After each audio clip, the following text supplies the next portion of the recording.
Good evening and welcome. I'd like to take this opportunity. Is the sound working in the other room? Yes. Okay. I'd like to take this opportunity to again thank Amy Myers, Director of the Yale Center for British Art, and Mirko Zardini and Phyllis Lambert of the Canadian Center for Architecture for their gracious partnership and collaboration in jointly presenting the concurrent James Stirling exhibitions that are of wide interest in both the school and the profession.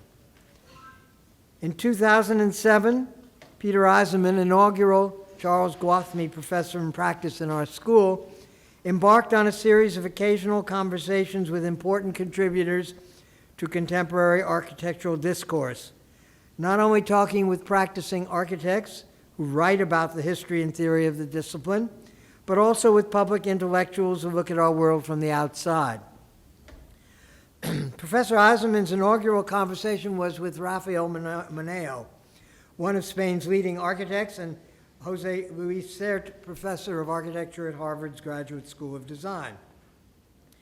This was followed by a conversation with the author Tom Wolfe, an event waggishly referred to by some as Peter and the Wolf. That conversation marked the quarter century since the publication of From Bauhaus to Our House, Mr. Wolfe's excoriating critique of orthodox architectural modernism.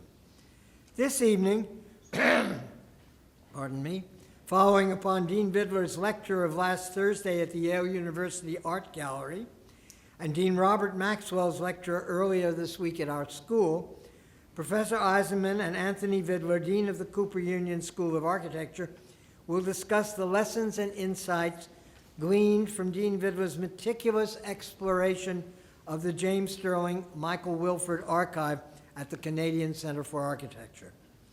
Additional Stirling programming will be continued next month with 2 more lectures. On Wednesday, November 10th, Professor Kurt Forster will speak at the Yale Center for British Art, and on Thursday, November 11th, Professor Emmanuel Petit will conclude the series with a lecture here in Hastings Hall. Anthony Vidler received both his Bachelor of Arts in Architecture and Fine Arts and his Diploma in Architecture from Cambridge University. He also holds the PhD in Architecture from Delft University of Technology in the Netherlands.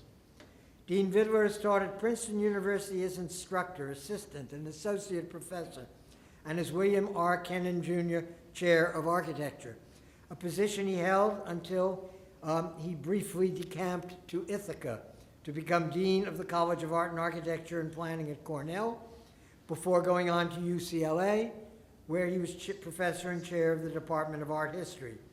In 2002, Professor Vidler moved to New York, where he is currently Dean of the Irwin S. Chanin School of Architecture at the Cooper Union.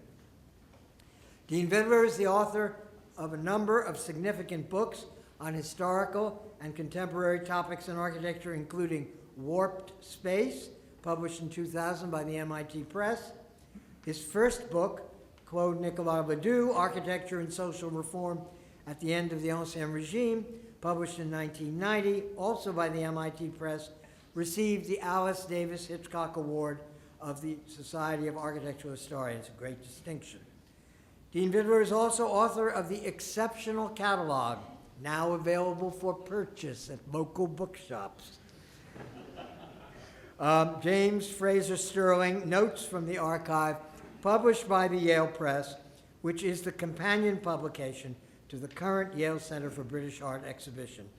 Please join me in welcoming Peter Eisenman and Anthony Vidler to the podium, or to the table, for this evening's conversation.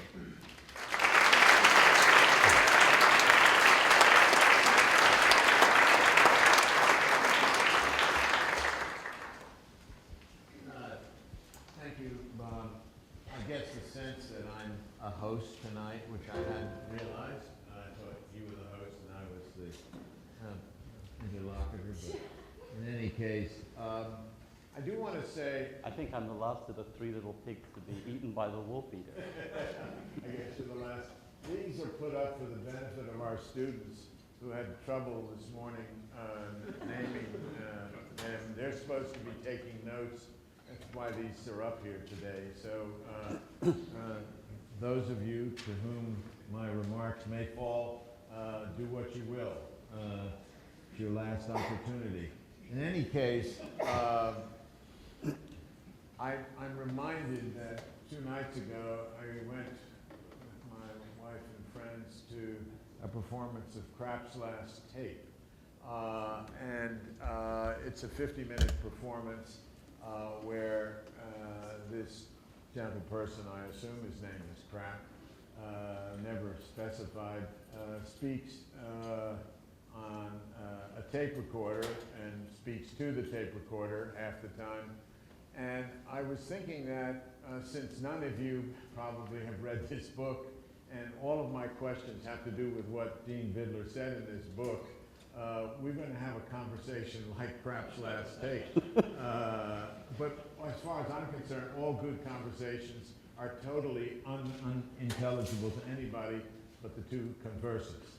You have to also realize that I'm very proud to be here tonight with Dean Vidler, who I knew as Tony, who happened to be 50 years ago to this very moment my first student when I began teaching at the University of Cambridge. So I'm very proud of this. I told my students today that I hope they aspire. Oh, master. Well, anyway, a lot of water has gone over the dam between these times. And under the bridge. Yeah, over the dam. That dam. In any case, I'm going to ask Tony, because we can talk freely. Hopefully you will enjoy this, and if you don't, think of Krapp's Last Tape and rewind the tape from time to time if you want. I'm going to start, for those of you who read this Bible, in chapter 6, which deals after the great period of the Leicester Engineering Building, the Florey College at Oxford, and the Cambridge History Faculty Building. So it starts at about 67 or 68. I think 68 should be the crucial moment. There you go. I got to have you. That's the Derby, right? Is that where you're going? No, I'm going to Derby, yes. Derby's there? No, I'm going to Derby next. Okay, where are you? No, I mean, I can't go that fast. Oh, but you want What the hell? I haven't even gotten there. 68. What? You said 68, so where? I said at the end of Florey, Cambridge History, and Leicester, which Okay. end in 67. Leicester, That triad. Cambridge, Florey. Yeah. And Cambridge. Right there, right? Okay. Got it. That ends in 67. 68 is a cataclysmic year all over the world, and I think especially so in architecture. And I think it had to be slightly cataclysmic for Jim Stirling because Leon Creer ventured into his office, and as you know, I think Leon Creer has left in his wake a wake of devastation, starting with Jim Stirling, then going to Colin Rowe, then to Michael Graves, then to Jack Robertson, and numerous others. Ending with my first PhD student, what's his name? Dimitri Porphyrios. Porphyrios. I can't even say his name. Yeah, there's another one. Leon is a very potent and wonderful teacher, architect, and actually a friend to both of us. Tony, I think, tries to I would like to think that what I read was a downplaying of the influence of Creer on the Stirling studio starting in 68. And I would argue that if we take the first project, the Siemens project, which I think comes right out of Creer's discourse before then, comes to Stirling. But it's not that. The project after Siemens, which is Derby, the city center, which is really Leon's hand. And what we need to do is to say, how important was Derby in this process? Because I think after 68, things change. And for me, not necessarily for the better. We're going to talk about that because we've got some projects that you and I will speak about within this hour. But I'd like to start with the problematic of Derby, which seems to me to be something of what Colin Rowe would call a set piece. It seems to be a contextual piece. It seems to be, again, in Colin Rowe's liturgy, a catcher's mitt.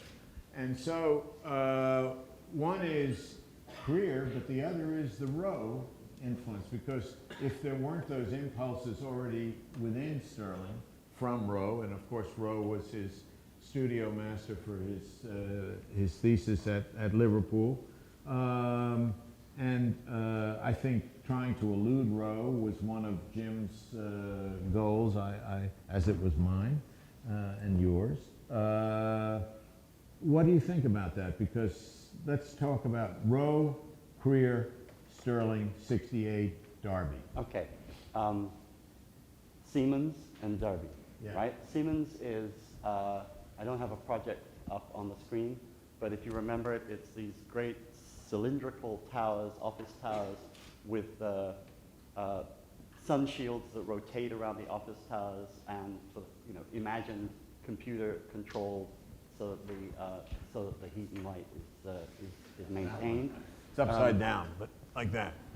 What Ken Franklin called a kind of cyber city in the German desert. All right. And Derby, which is completely the opposite, right? So these are cylindrical, solid figures marching down an absolutely direct, symmetrical axis. And Derby is the careful weaving of a galleria along the edge of an already existing. If that's the already existing town center, what Stirling does is to weave a galleria around the edge of the town center in order to create a public space. And the whole thing, Pace Row, yes, is bigger ground. Right. Now, it seems to me, well, two things. One, Siemens is dated both in the archive and in Krieger's own publications before he then goes on to do cylindrical housing in Berlin. Okay, so correct. okay, so Siemens comes first. Right.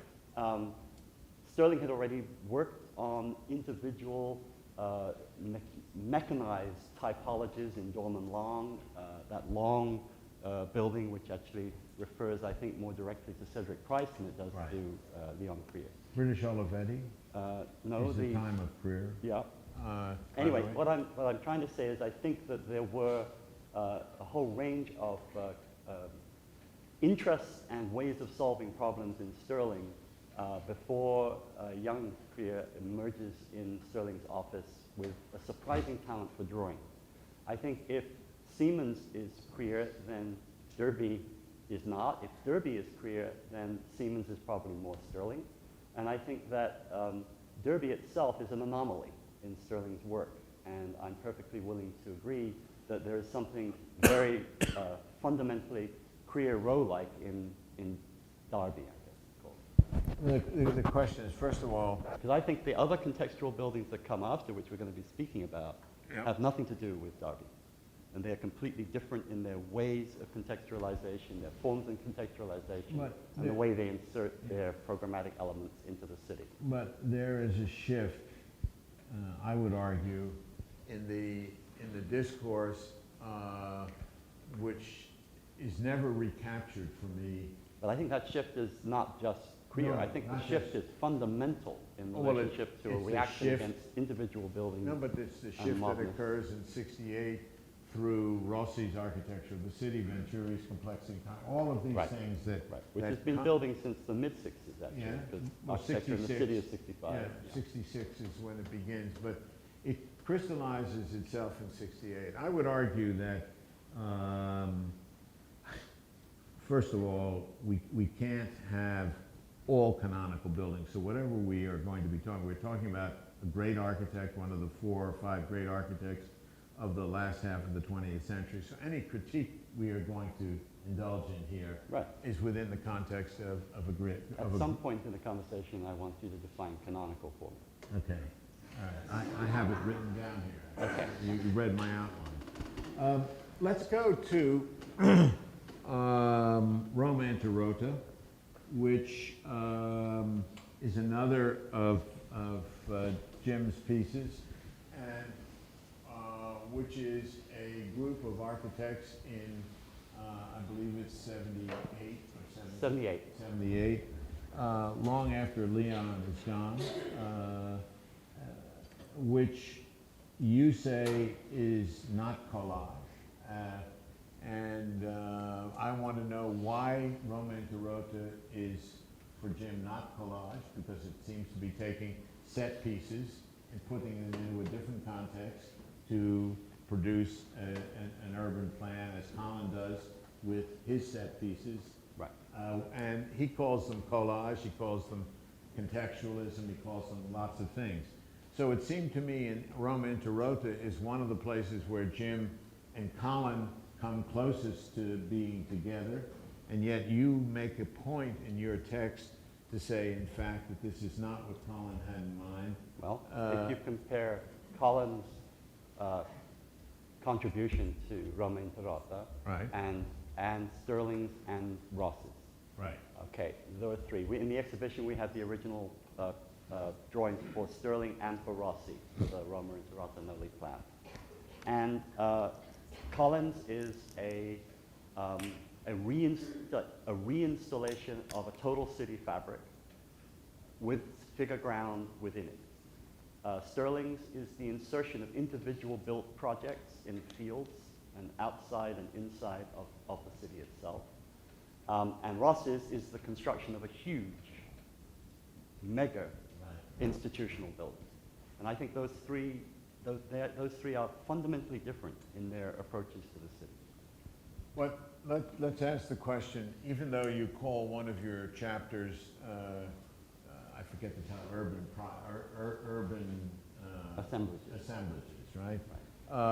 Which is elements, individual discrete elements assembled together, yeah. not a city fabric cut out in a figure ground way in order to the assemblage right. of pieces, but essentially most of them take on object-like qualities in a city. I mean, to mention one, the Wissenschaft Centrum, you call it an agglomeration. It is really a set piece within a city. It moves from the three museum projects, which are elements inserted into a city fabric, to a building which is a small city in itself. Okay. Now let's go back. For me, the second interesting triad, I want to get to that, the Wissenschaft Centrum, Cologne, Dusseldorf, and Stuttgart are the next three that we need to talk about. Cologne, Dusseldorf, Cologne, no, Dusseldorf, Cologne, and Stuttgart. Okay. For me, another architect, you mentioned Rossi, and of course at some point we have to square Rossi and Stirling in some way, but the third architect that needs to be squared in this circle is Ungers. And it seems to me, if I went back to the Siemens project, I would say the Siemens project comes out of the kind of preparatory neoclassical things that Ungers is working on, so that Krier's movement from, although he never worked officially with Ungers, he moves from Germany, where his brother was working with Ungers. In Stuttgart at that time. To Stirling. And so the Siemens thing could quite naturally come out of a discourse of something that was happening in Germany, I would argue. I would agree. Okay. Now, it seems to me then, if we go to Cologne, Dusseldorf, and Stuttgart, which are opposed to the discourse of Germany, which is opposed to the German discourse. yeah, but they're very close to some of the urban projects that Ungers was working on. Yeah. Okay. So, is there an influence from Ungers in? I think so. Yeah. I think because that's not mentioned. And I did not mention it in the book, and it will be in the second edition. Okay. Because I think there's a very strong influence of Ungers in those three. Yeah, I was derelict. No, I'm not trying No, to I was. point I mean, out- I'm serious. I thought about it after the fact. The proofs were in, and when you go through the history of the period and you look at Unger's museum project, Yes. I think there's a fundamental influence of Unger's, and probably more Unger's than I don't think Krier brought Unger's. I think actually Unger's was when was Unger's at Cornell? He was at Cornell. He started in Cornell in '73, I guess. So later. Or- No. I'll tell you what, I have Rem's thesis project at the AA. I just found his thesis project at the AA, handed in the spring of '72. Right. Rem goes to Ithaca on a Harkness in the fall of '72, lasts for 6 months, and then arrives at the Institute somewhere in the spring of '73, because Alan Plattis joins him in the summer of '73 and shares an office with him. So we date Rem's voyage to Ithaca after he leaves the AA in '72 to be with Matthias, who comes in the fall of '72 or the spring, so Yeah, about so that he's- time. yeah. Okay? Leon arrives in Ithaca after Rem has left in the spring of '74 and leaves. Fairly quickly. Very quickly. 3 days or 4 days, realizes that this is a problem. So the Unger's influence, and I think is important in those 3 projects. Yes. Another influence, and that you talk about in a great deal, is the different use of the promenade architecturale, which Stirling brings back, as it were, from modernist preoccupations, but in an entirely different figural form, very different than Corbu, etc., Right. in these projects. And I want to know if you want to comment on, now that we've done Unger's, the question of the architectural promenade. It's very nice because, well, very interesting because in his notebook in the 50s, when he visits Paris, he says, I was disappointed with the court, right? Right. Because he'd seen them in the books, Colin had, gone over and over and over with them. But when he actually saw these dirty, sort of ill-maintained, stained, and quite poor-looking little buildings, he was disappointed, except for the Salvation Army building, which he said, this is the toughest urban building I've seen. Why he thought it was urban was that it was not just a slab, but it was also a slab entered in a very special way. You come up the steps into a little square pavilion, you turn right in the square pavilion that has an L shape turning you, across a bridge, into a cylinder, you're turned by the cylinder, and then into the slab. So you don't go to the slab and then run right through it, you're actually parallel to the slab all the way in a promenade, right? Very And that is exactly what he does at Düsseldorf, and Stuttgart, and Stuttgart. and a little bit at Stuttgart. Yeah. No, but this diagram is precisely Yes. the square, the wiggled thing, the circle. He just and- disassembles the entry sequence to the Salvation Army building, changes the scale, inverts the cylinder into a kind of void, and then adds the and then where is it here? The first time that it Yeah. the first time that it That's appears, Stuttgart. We're talking about Tony. yeah. Here's the first. It appears in Yeah. in Düsseldorf first. Yes, which is Düsseldorf then first. Düsseldorf first, and then is going to reappear. And in a very poetic gesture, because it appears on all the flight material from the embarkation card to the changing money slip to the Pan Am ticket through to the Nepal Airlines ticket. He is designing Düsseldorf with Corbusier Salvation Army on his way to Chandigarh. Right, absolutely. But the Düsseldorf project, and then we have to ask the question of this rotunda space, because the rotunda space that Schinkel designs in the Altus Museum is a salle de pas perdu. Right. It's a nothing, right? Right. But in all of Stirling's projects, it becomes a functional element. Absolutely, and, Yeah. and if you look at the drawings in the exhibition, he has these beautiful little red arrows which trace the circulation around that and into that cylinder. Right. So what we have to understand is while we are looking at a play on the Alpes Museum in terms of the drum in the center and without the yeah, cap. right. It's voided in that sense. So I think there's also a debt to Schinkel, Oh, totally. as there is to Le Corbusier, but there's a misreading of the Schinkel, not for good or bad, just Right. it is. And a Okay. misreading of Corbusier, too. Now we got to get to Rice, because I'm a little perplexed, because when I look at the pictures in here that you use to illustrate I think it's from Sohn, who were the references that Jim was using at Rice? They look like funerary monuments from Giuseppe Tirani, as a matter of fact. I'm trying to find the images for you. No, the Sohn influences are very much more in the Sackler galleries and in the Claude galleries. We'll get Yeah. to that. I'm thinking of Rice in particular in that building, where there is a modernist internal Right, situation it's and complete. a complete nostalgic frame, let's say. Well, it's an ironic pastiche of the architecture, What which makes is it laid ironic? down. Because the oculus is off center. The oculus is off center. The moldings and the dentils are completely it- wrongly placed, and the Could it and be a the bad building? lights. Could it be a bad building? Is it possible? I that- think any building could be a bad building. What about this one? I mean, not this one. This one I like. No, this one we like. I'm talking about Rice, because we're starting to get into where I think something goes slightly off in the not ironic pastiche, let's say. And I think it first goes off at Rice, and I'm not convinced of Rice. Hmm.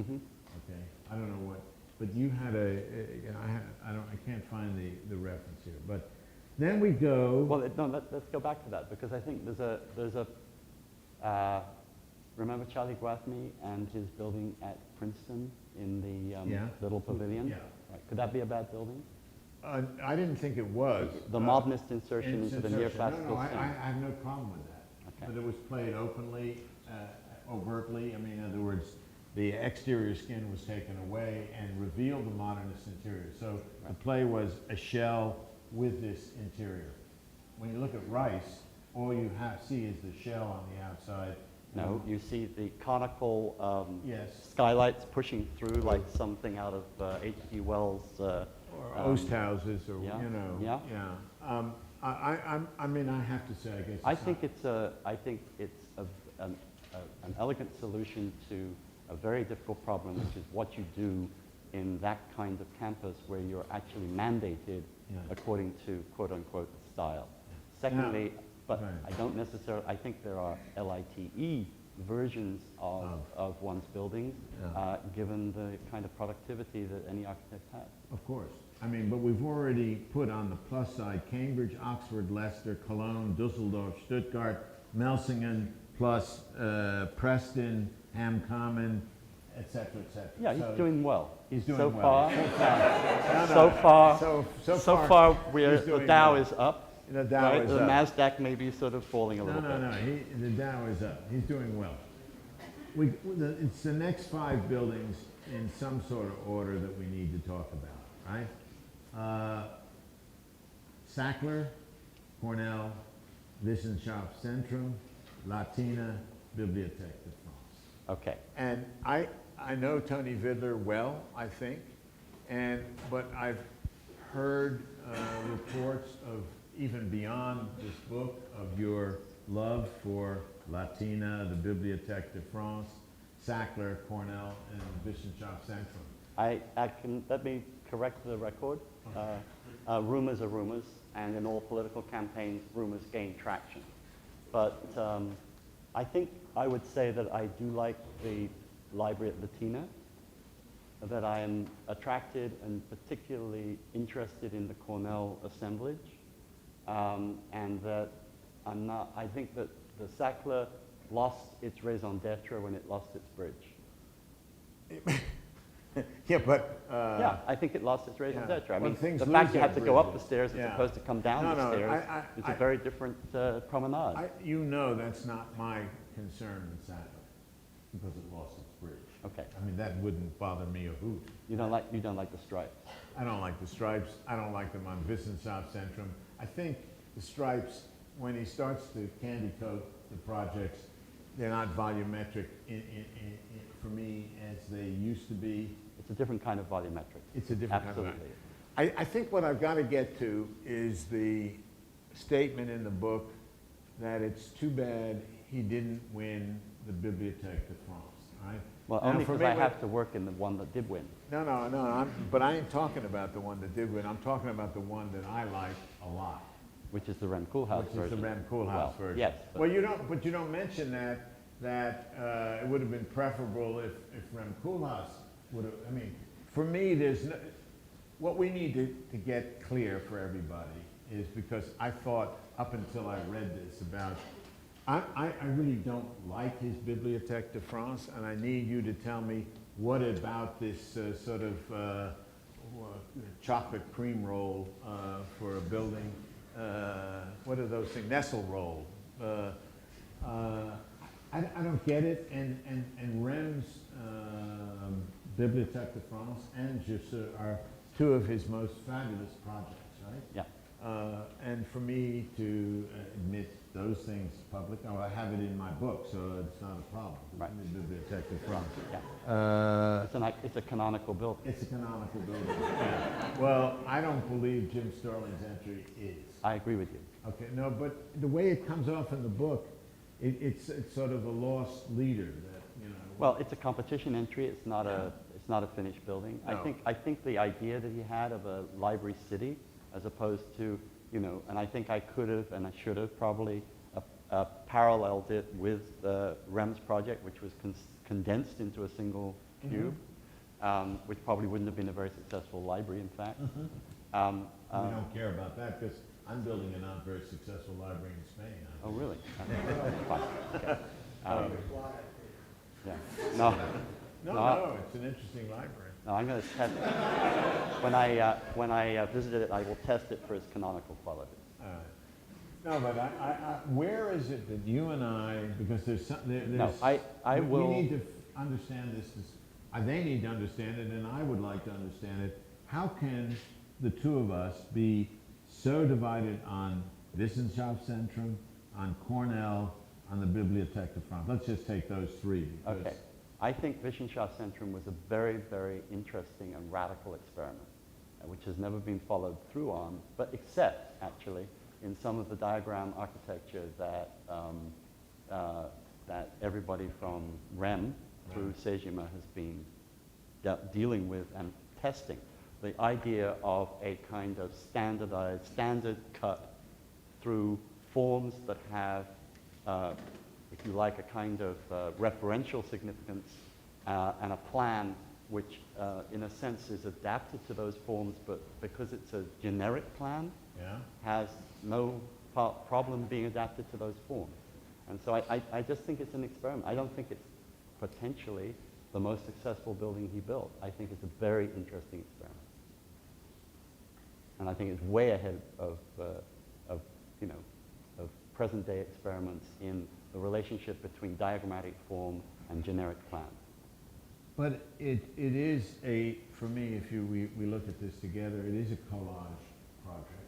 Yeah, it's an assemblage. It's an assemblage. Yeah, an assemblage. Well, collage is I mean, I know you. Collage? No. Yeah, but I mean, this tower keep, coming in. I mean, okay. There's something very strange about this project. Well, you actually had a tower at out in Ohio somewhere, right? And you kept the tower, right? Yeah, that right. piece. You had it, right? That was a minor bit of a major. It was the head of the tail. Yeah. Absolutely. The It was head an of the tail. extraordinarily important construct, Yeah. and it was red. But at least this doesn't have the same tail. No, but it's an enclosed world. It's a small world Yeah. of stuffy sociologists. I still go to Berlin and I see Mises, National Gallery. I see Sharon's Theater next to in the same area. I see Foreign Camp's Shell Building. And I say to myself, there is something graphic about the Stirling project which inhibits my capacity to appreciate its radical nature. Yeah, I got over that. Oh, here we go. Yeah. No, I did. I mean, I hated Yeah. it. I hated it first. Yeah, I still do. And then I kept on visiting it, and the people Yeah. love it, and the people work in it, and I used it, and I sat in it, and I worked in it, and I thought it was a very elegant solution I to a just- very difficult problem. I just want you to look at, I mean, they can't see this drawing. I think this is a clunky assemblage, I agree. all right? Yeah, But this is the Bibliothèque de France. right. It's on page I don't- 275 of your New Testament, when you get a chance. And then I think that the on Bibliothèque 276. de France is Yeah. a very good start at building a library city, which is an assemblage of the different library units that he has, and an attempt to iconographically identify them in particular Yeah. ways. I don't think it's yet come together. You say, It's a 2-month scheme. you're saying that the difference between his schoolwork, which is eclectic modernism, to, I think that this, had he lived, yeah. or had he won it and lived, would have become as powerful as Melsingman. Because I think that's where he was going. And what is it about this that is what you call contextual modernism? What is the modernism aspect of this? It's a complete. Well, it's here. What? What's that? It's here. So No, I know. I can see I'm it. just quoting. Yes, I see it. He transforms the iconic forms of libraries. The two major ones are the Boulay Library and the British Museum Library, into contemporary structures. The Boulay Library into a turbine hall, and the British Library into a stressed dome. I don't have any problem with that. Oh dear. Why do I? Because you think it's a cartoon. It has an element of cartoon in it because it's a 2-month project which hasn't been resolved as a building. And it hasn't actually got a client, being a competition project. Yeah. Well, maybe so. And what is it about Latina that I don't like? I don't know. Huh? I don't know. I think it's a very Drums elegant, inside of a of very shed elegant roof. resolution of the vernacular and the modern library. Right.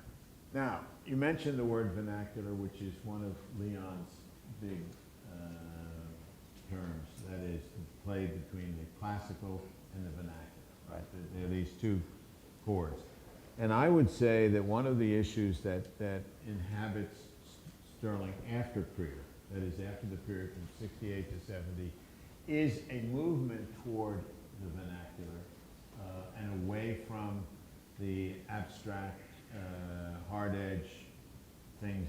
You know, you can go Dorman Long, St. Andrews, I mean, on and on, that he was about. Well, in the exhibition, I try to demonstrate that his move away from Corbusier in the 1960s, Right.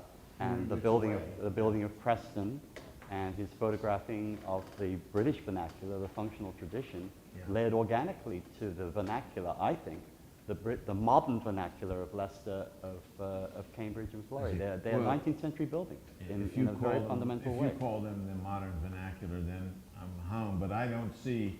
Let's say they're modern vernacular. And why is it that I have a problem with the Bibliothèque de France? I don't think that's a Wissenschaft? vernacular project. I thought you just said it was.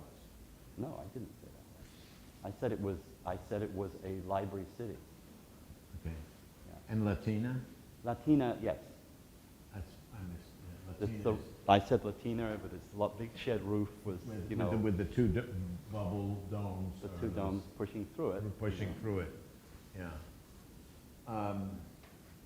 What is the problem? Why don't you tell me? Well, because I think that it's mixed metaphors. Uh-huh. I love the drums when they're in Siemens. I love the drums when they're in the Florence direction Right. the Right. directional center.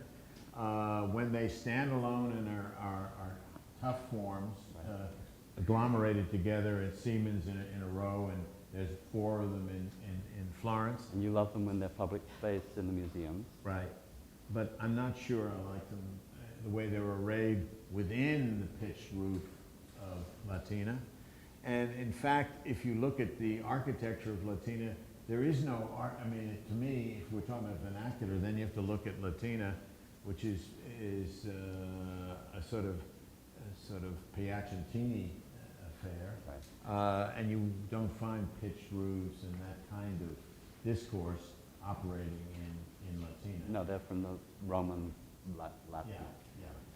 So, no, I mean, to me, You see, both those projects, both the Bibliothèque Nationale and Latina, are not built, and therefore haven't gone through the iterations that the built projects went through in order to, in other words, crystallize and clarify their form. Okay.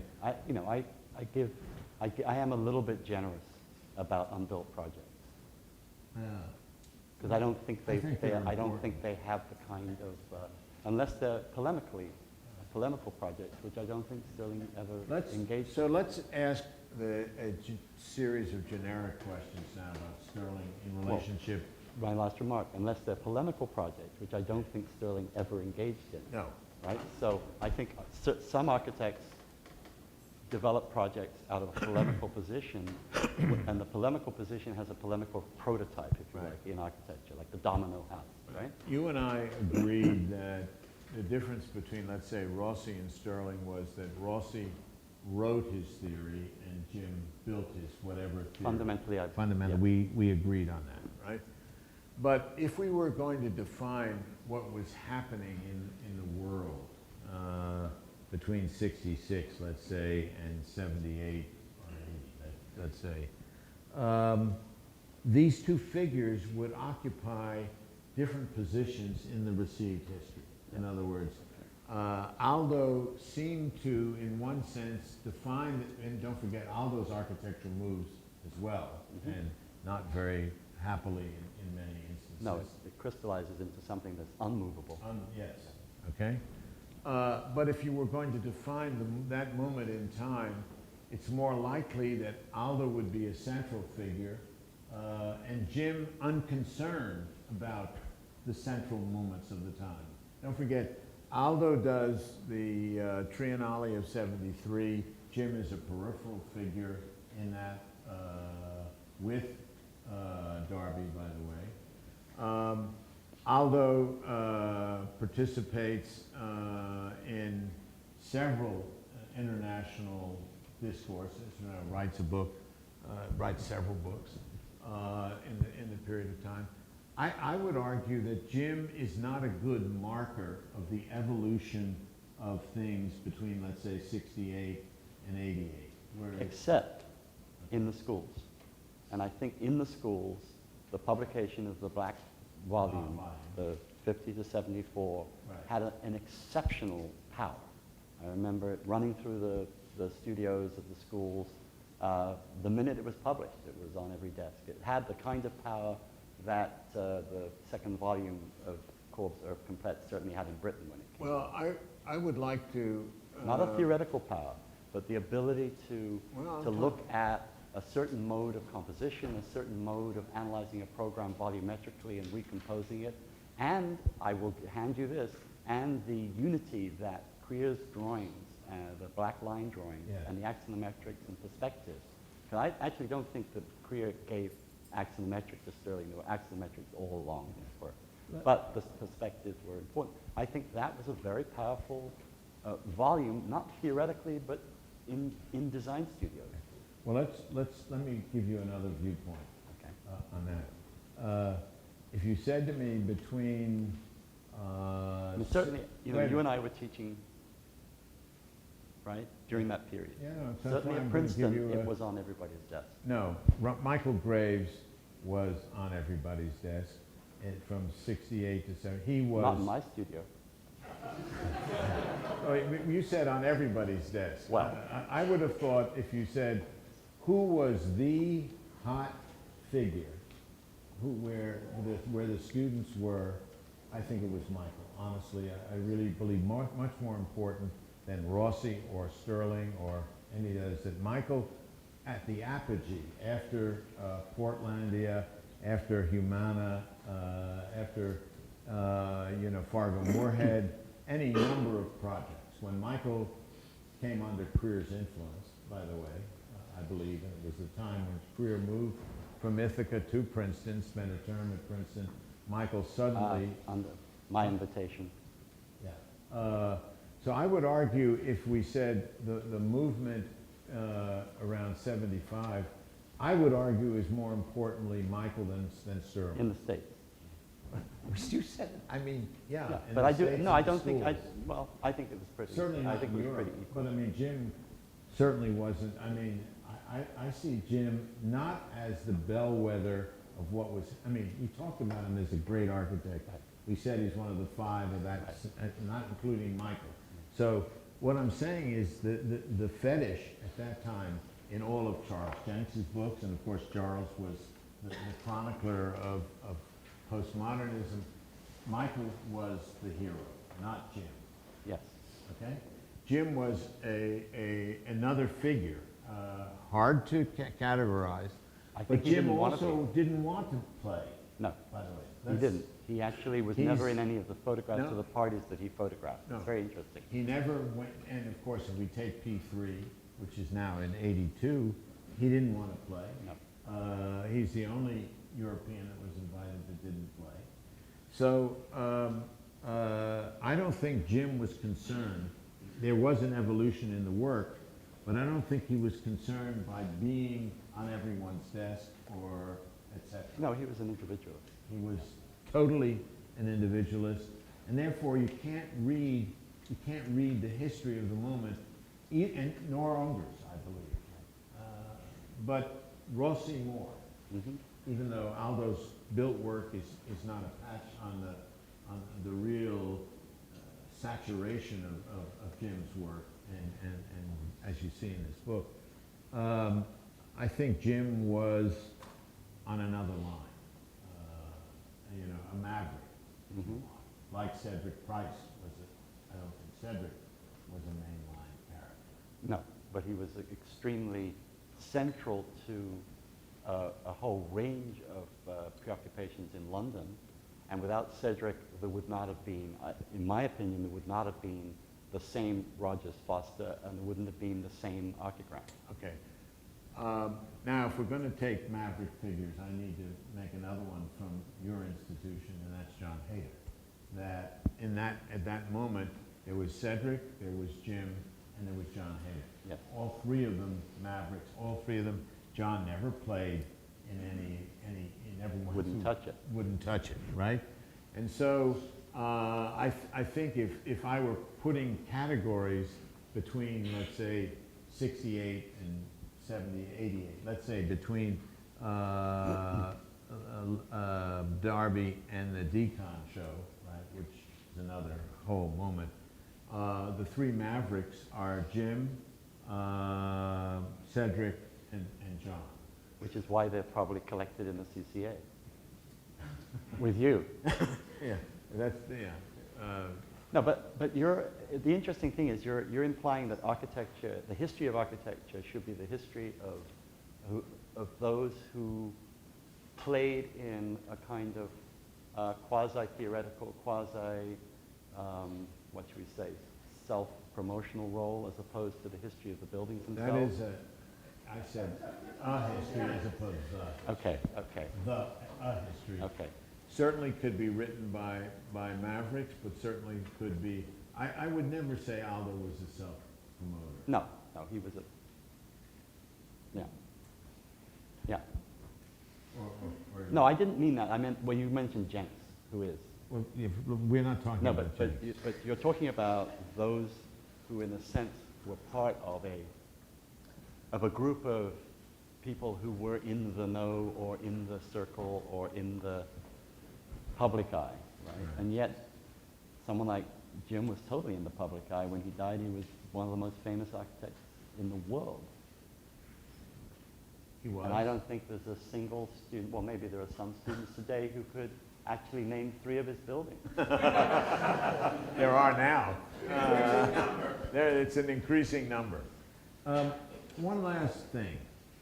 I want to throw out the word, because we've done 50 minutes of our craps last day, and I should open to questions or comments. I've defined canonical in one of the Harold Bloom senses of the word, Right. taking it from his major book.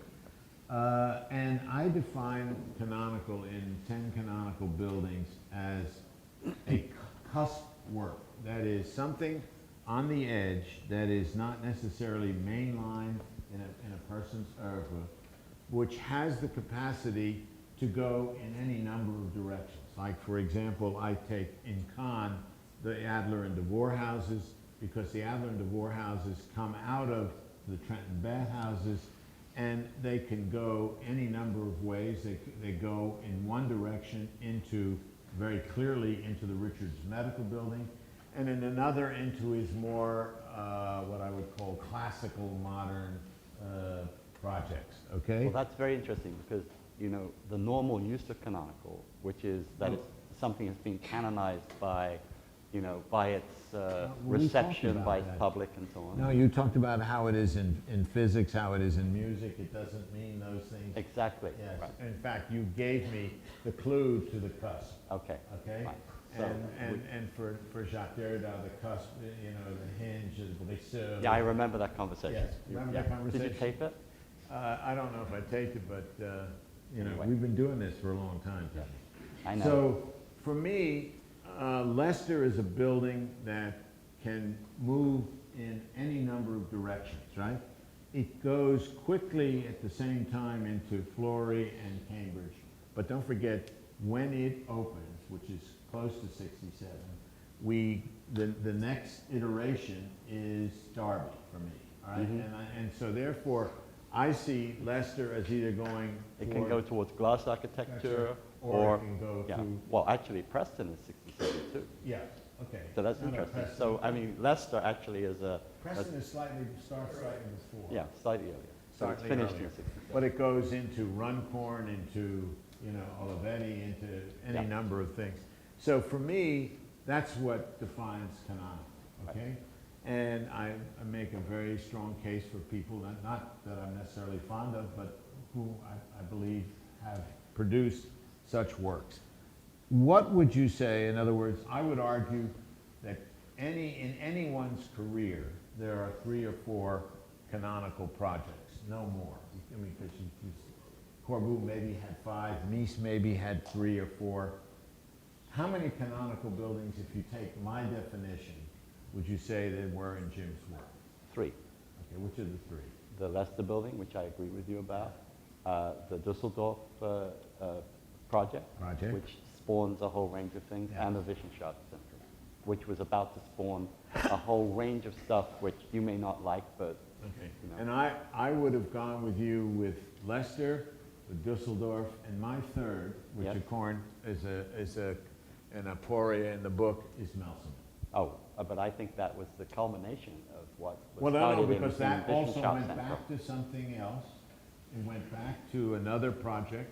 But it was building the more Olivetti. modernist. It built the Olivetti. Yeah, but would have led to something not going back to Wissenschaft Center, I don't believe. No, it was wouldn't have gone going- back. It was- what? yeah, it could was have gone going in forward, yeah. another direction, and All that's right. when the life got cut. I cede to the master of a canonical definition that, in fact, the Conical. 3 I like the Freudian. canonical definition.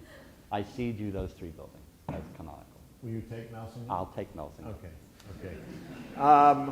The tape just went off, and can we ask for comments? No, we should, because first of all, there are people, what?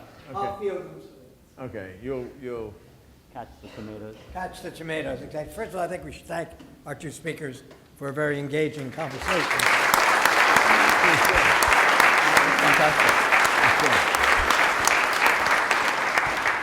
And now we should tell them what we really thought. well, we told you what we really thought. We certainly heard it, yes. Are there questions for either, there's All right, one back there, and then we'll come forward. Go ahead. Excuse me, I have a question about the sort of shift in vocabulary you guys were discussing, but I'd like to maybe push it beyond merely identifying sources into the question of motivation. And what I found was interesting about the discussion of the promenade and the sort of misreading of Schinkel was that it implies that he was interested in the turn forward classicism for sort of experiential reasons of sequences of space, almost phenomenology, but then with projects like Peter's talking about with the Sackler, you see it as just this sort of surface effect, or maybe two dimensions. And so I'm wondering, is the quarrel with modernism kind of Venturi's quarrel with the language, or is it actually about fundamental limitations in creating space? Well, I would say that there's a double thing going on in Stirling. There's the associational, what he calls the associational relationship to the whole tradition of architecture, which is usually for him a volumetric relationship as opposed to a stylistic relationship. And then there's the question of enlarging. He tells you in his little notebook in the 50s that his task is to enlarge the vocabulary of the modern movement and modern architecture. And there I think he's extremely interested. His photographs of all the stripy buildings in the Renaissance, and so on. So the functional tradition gives him a kind of volumetric construct, and the skin tradition of the Renaissance, the surface tradition, the marble tradition of the Renaissance gives him an ability to play with very, very thin surfaces and wrappers, which Peter doesn't like, but at the same time I find sometimes very excitingly in dialectical relationship between the volume and the wrapper, between the surface and the volume. And that's a play on that very interesting moment in the Vers in Architecture, right, where we have the three great elements of architecture mistranslated in English as surface, plan, surface, and mass, right? As opposed to what Corbusier said, plan, surface, and volume, right? And the only person who had picked up on that was Rowe, and that was what Stirling told me he got from Rowe, that volume has a surface. And what he does in his work, I think, is to detach sometimes quite playfully, and he's very, very deeply involved and totally agreeing with Rowe about the whole question of mannerism and modern mannerism. He likes the play of something which is almost like a wallpaper wrapped around a volumetric construct which goes to the tradition of architecture, and the wallpaper goes to somewhere else. I don't know where. It doesn't, in Rice it goes back to the campus. In Wissenschaft Centrum, I have no idea where it's going. It's stripes. But is that what you were talking about? There's a question over in the middle. Well, David? I think he was asking, may I put a PS? Yeah. I think he was asking about the movement of the language from one that was quasi-ideological to one that wasn't. There's certainly an ideological tenor to the Cambridge, Oxford, and Leicester buildings. Yes, and there's an accommodational tenor Yes, to the exactly. museums. Yes. Right. So he wasn't just asking about the surface of No, I think that's where you move away. What? There are different kinds of programs, but I think there is a sense where, I think there's a sense that the kind of polemical edge of making a modern vernacular in the red buildings is in fact transmuted, and I think I agree with Peter. 68 and the kind of traumas of insurrectionism in every field, not just actual insurrectionism, but theoretical insurrectionism at that moment. I think there the sort of quietism of the museums and the accommodatory sense of moving into a city and not erasing it, but actually inserting into its fabric, right? I mean, I think that was already latent. I mean, Preston has a kind of, avant la lettre Jane Jacobs attitude towards the working class street, for example. So I think that's always there, but I think there's a lot of reason for Peter to say there's a moment from ideology into a kind of almost a kind of pragmatic sense of adjustment to program. There were also issues of Jim's social self and his relationship. When he built in England, he always had a kind of, in my view, chip on his shoulder about it, especially building at the Oxbridge campuses. Which sharpened the buildings, actually. May sharpen the buildings, but also explains them better. And of course, in Germany, he was a stranger. Yeah, the context was from the air as opposed to from the ground up. There's a question in the David Reinhardt. I've got a two-part question. Uh-oh. Oh, no. They're really it seems that after having won the Pritzker Prize in the sort of last phase of his career, that he was moving in another direction, and the buildings, I think for many, are not so uniformly loved. Some are frankly disappointing, I think, to many. So this first question is, do you think Stirling was moving in the direction of brilliance or irrelevance at that point, at his untimely death? And also, why don't students know Stirling now? Well, there are two reasons. One, I don't think he was moving towards irrelevance, because I think Melsingen, I agree with Peter, that it probably is his finest building. Melsingen is a return to what I consider brilliance. So Yeah. I would call it, I have a whole theory of lateness. I would thought it was Jim, which is a positive thing. Melsingen is a late building, a late return to an internal language that was no longer ideological, no longer of the moment, but something very personal to him. It's very important for people of our generation to insist on that. Especially me. No, but I think the further question is, why don't the students know about it? And of course, if I had given the same quiz to any number of people, students and not students, to name buildings, whether it's Stirling or Ungers or whomever, there would be this gap in the history of the past 50 years. Because all students read about today are today's media, what's new in Blueprint and Mark and any number of journals, etc. If I asked the Times critic, I'm not convinced he would know 3 buildings of Stirling, honestly. He doesn't. Well, he's coming up. I'll test him. We should test him. Before you take him to the exhibition. I don't think, for example, when we were teaching, and I remember with Todd Williams as a student, everybody had on their desk an Œuvre complète, okay? They also had the Black Book at the time of Stirling's, okay? But they had books on their desks, okay? Which are the books that they would have on their desks today, and where are they? They're not. They're Google. Yeah, they're Wikipedia kids, they're any number of things, but they don't have the primary sources on their desk. So I think it's quite reasonable to think that there's no demand by their teachers in any of the schools for this information. So why should they have it? I mean, it's not, I knew that these students wouldn't be able to do it. I teach a course in the Italian Renaissance. I give them about 20 Italian architects in the course of a semester. At the end of the semester, I give them a quiz. Name 10 Italian architects and 10 of their buildings. Half the students, we've just finished the semester, right? That's all they have to do to pass. Half the students fail.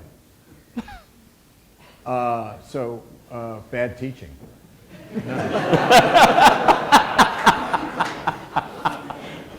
Are there any questions to follow that? Yes. That's probably why I never give an exam. I just don't want to know. Professor Eisenman asked whether Rice could have been a bad building.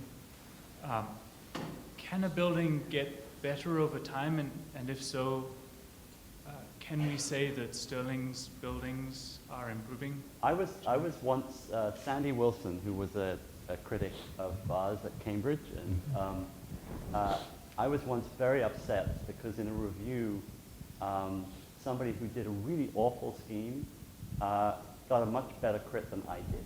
My scheme, which I thought was quite good and which he admitted was quite good, was torn apart, and the other student who got an awful scheme didn't, just passed through without a murmur. And I asked him afterwards, he said, well, there are two kinds of mistakes.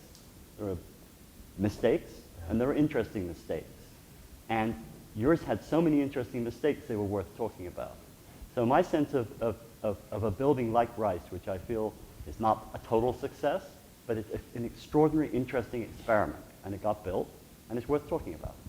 I don't do bad or good.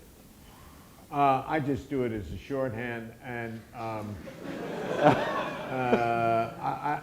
don't think it ever Rice gets better. Some of Jim's buildings in time get better. I don't think Rice from the get-go is an interesting building in any way, shape, or form. I mean, I think it was an opportunity lost. It could have been a better building, just as I think some of Michael Graves' buildings at Rice were opportunities lost. Both of them, in my book, very, very good architects. So I believe that some buildings do age well. I think some buildings don't age well because they're certainly not taken care of as well as others. And clearly some of Jim's buildings haven't aged well. We know that. Runcorn, Flory is not aging well. But I think what's interesting is much of this book is about projects that never got built. And I think they do age very well. I think are very important, as Serlio, the architect who only built one building, ages very well in the books that he did. And the books of Jim's, this book is going to help to understand the total oeuvre of Jim and the drawings of projects that never saw the light of day. And that's one of the importance of the idea of the archive, to bring a lot of those buildings, which I think will age extremely well. Yeah, so in the end, it's better not to build. For sure. I think if we jump ahead 50 It's better years, to build, but know when to leave. No, I would. If we jump ahead 50 years, Jim's going to age very well. Yes. I think that's a very good note on which to end this discussion. I think that the work that Tony Vidler and others have done, and actually I think seeing the student work in the building, in this building, further illuminates the complexity and the achievement of the teacher in relationship to a generation or generations, will ensure that Stirling's reputation will not only endure but actually grow with the passage of time. And that's what scholarship in a university should do, at least insofar as it deals with the history of a discipline. So I thank you very much both for this conversation and I'm so happy that Peter's class is now going to know 3 buildings, which, by the way, when they meet next Friday, they have to be able to draw as well as know. The ante was raised this morning in case they've forgotten, and I will be there to watch this spectacle unfold. And with that, I thank you all for coming, and I wish you would join us on the second floor in the exhibition that Emmanuel Petit put together of the students of Stirling for some refreshment and continuing conversation. Thank you very much.